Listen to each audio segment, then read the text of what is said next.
The question has been asked, okay, so now what do we do with all the paper assemblage and collage we've been creating? And that's just what I'm going to show you today.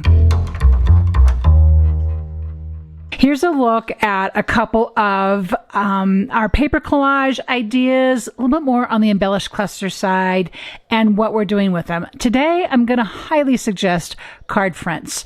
We're still giving cards. We have gifts still to give. They still make great parts of our mini album. So how can we make great foundations then for our embellished clusters and for our paper assemblage and for our paper collage? Well, we're going to make some beautiful mixed media backgrounds because we can't help ourselves.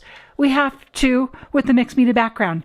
And you can see here, I have gone and done this several times, and I'm going to show you exactly how to do this as well. So I've already laid out a piece of A2 size. It's actually a little bit smaller than A2 mixed media paper. This is paper that's exclusive to ScrapbookCom that I literally cannot make without this paper. It is such good paper. I have used mint tape, and I love to create a border all the way around my card. So that's how this is going to look. It just looks so gorgeous when you pull up that tape and you have these clean lines of all this inking and stamping, and you will see what I mean as we get here towards the end. So to start, we're going to just create the foundation. If you followed along before when we did the patriotic paper collage, we started with the foundation paper.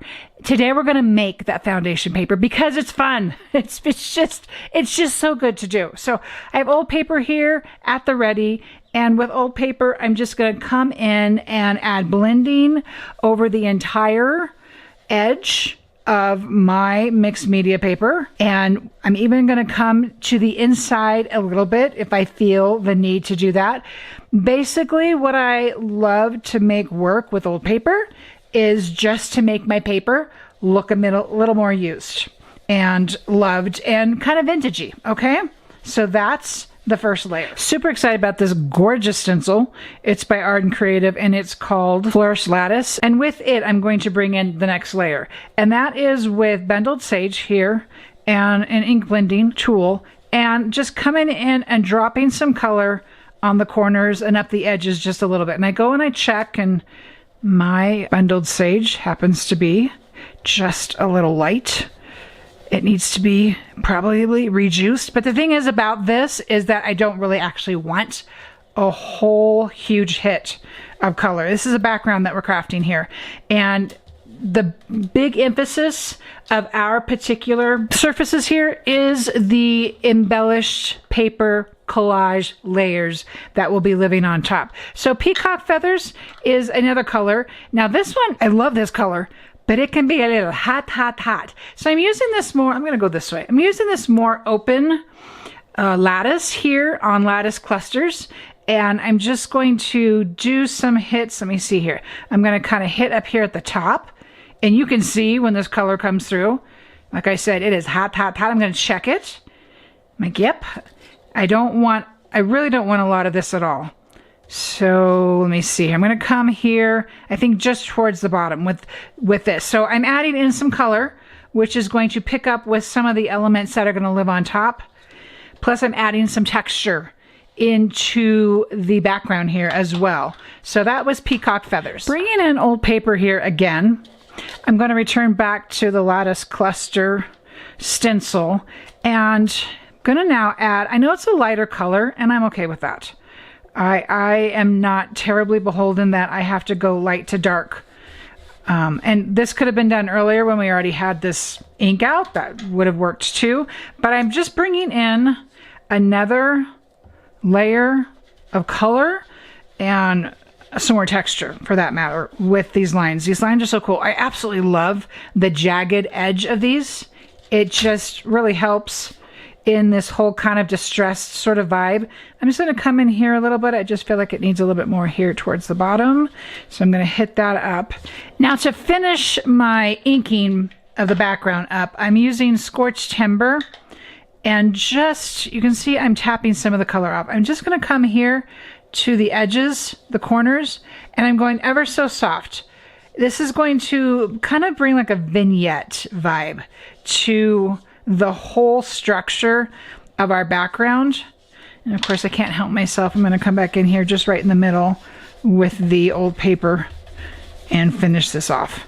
And this is our inked background. All right, now I'm turning to this Fern Valley stamp set. Has several splotched paint splotches to repeat a phrase here. I'm just going to come in here to the lighter splotches and give some room here. I'm going to tap off some of that color.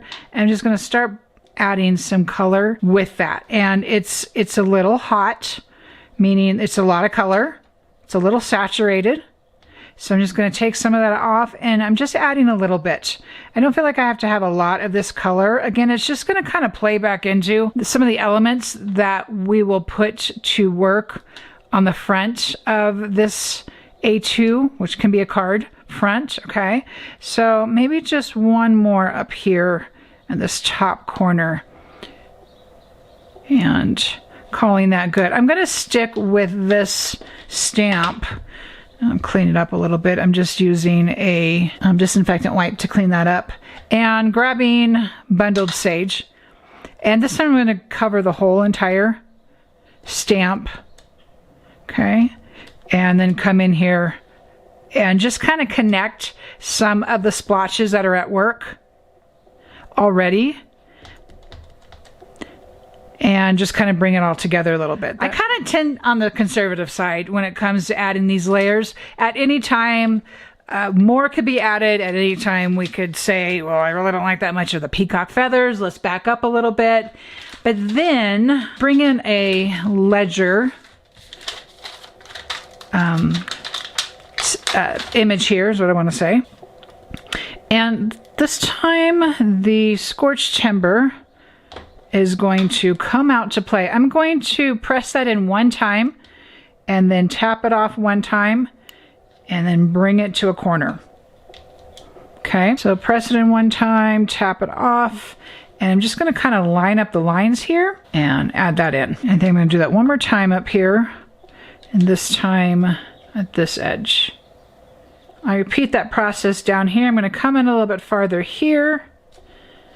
And then I'm going to do one more. I'm just going to come up and over a bit.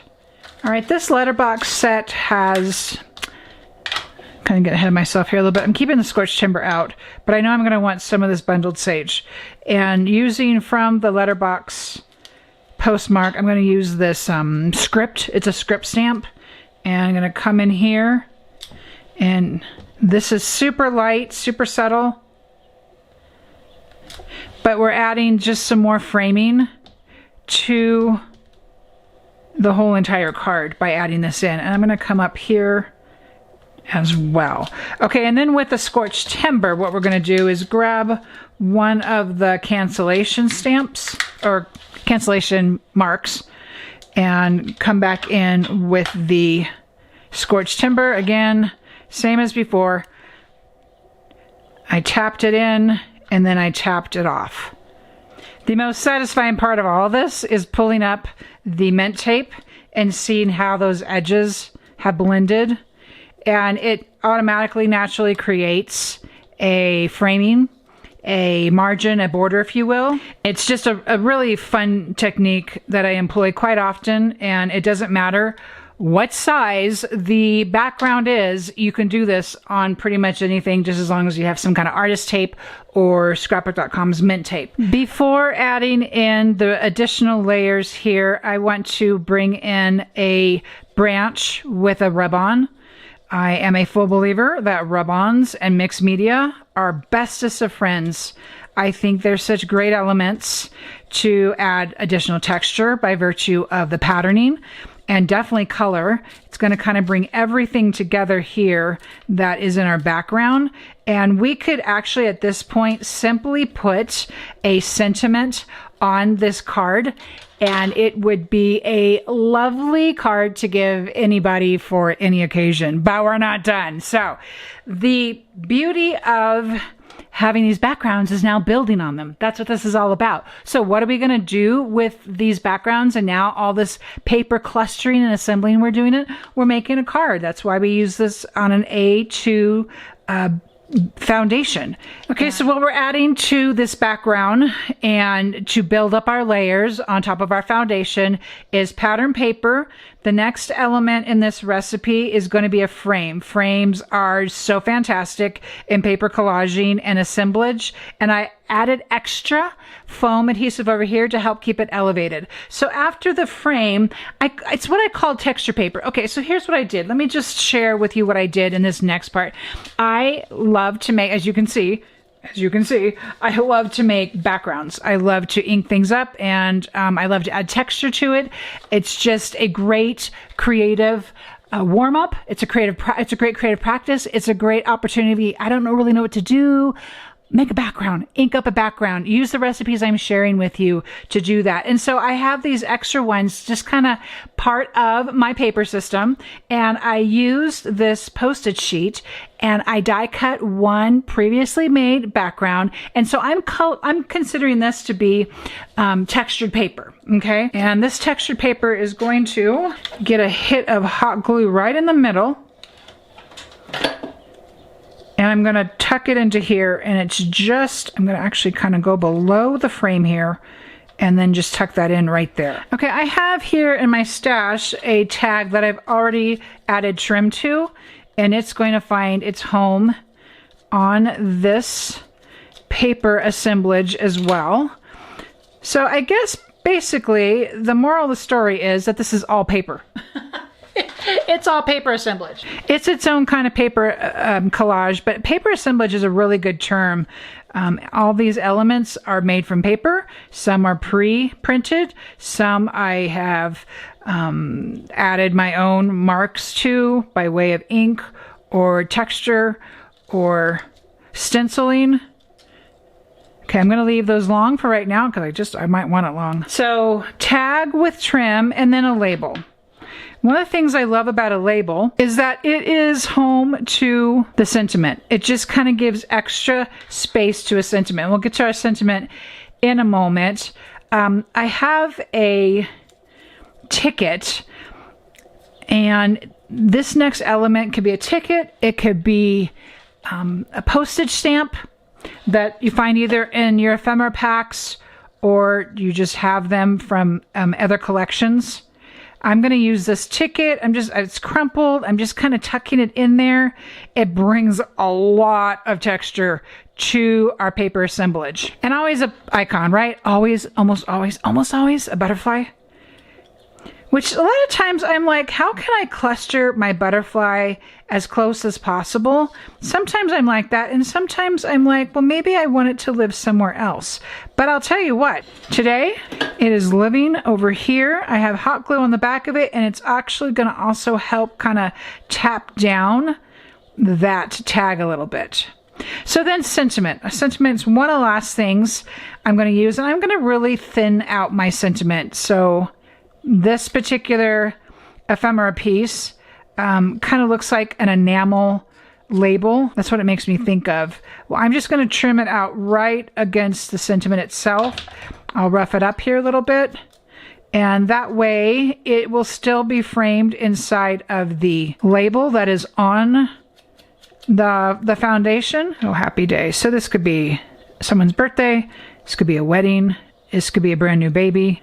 And then you can see here I have a bit of laser cut that is a botanical that is going to go and live right there in that center. And that is a way to take all these paper assemblages. Maybe you've already have one made from another time where we explored this idea, and it's just ready, and you can make a background and pop it right on top of the background, and you have a card at the ready. And so that's what this mixed media foundation is all about. Thank you so much for watching this video. I hope you will give me a thumbs up. I'd love to hear from you. What are you doing with your paper assemblage? And check out the links below, and I'll see you in the next video.